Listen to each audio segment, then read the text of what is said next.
మాటలు. మరి ఉత్తరం చూద్దామండి. సంపత్ హైదరాబాద్ నుంచి రాస్తున్నారు.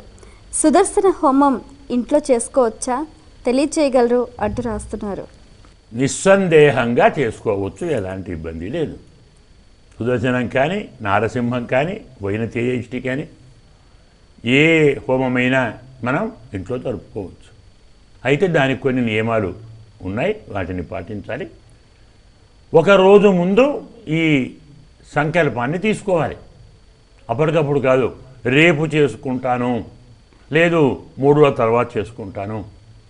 ముందు మంచి రోజు పెద్దలతో చూయించుకొని ఆ రోజు మేము ఈ హోమం చేసుకుంటాం అనుకొని తగినటువంటి యాజ్ఞికులు అంటారు, వారిని పిలిచి కావలసిన సామగ్రిని ఏర్పాటు చేసుకొని ఇల్లును శుద్ధి చేసుకొని, ప్రధానంగా ఇల్లు పవిత్రంగా ఉండాలి, ఇంట్లో ఉన్నవాళ్ళు కూడా పవిత్రంగా ఉండాలి, ఇంట్లో ఉన్న వస్తువులు పవిత్రంగా ఉండాలి, వచ్చేవారు పవిత్రంగా రావాలి. సుదర్శనమన్నా నారసింహమన్నా మరొకటన్నా ఇంట్లో యజ్ఞం చేస్తున్నామంటే, ఇంట్లో హోమం చేస్తున్నామంటే మన మనస్సు ప్రశాంతంగా ఉండాలి, పవిత్రంగా ఉండాలి.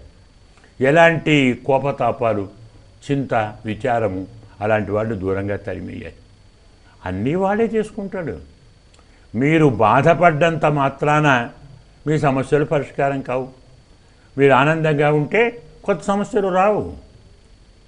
కాబట్టి మొత్తం భారం పరమాత్మ మీద పడవేసి, నీ ఇష్టమయ్యా, ఇస్తే ఇవ్వు, ఇచ్చిందాన్ని తీసుకుంటాను, నా కర్తవ్యం నిన్ను పూజించాలి, పూజిస్తున్నాను అనే సంకల్పంతో చేసుకోవచ్చు.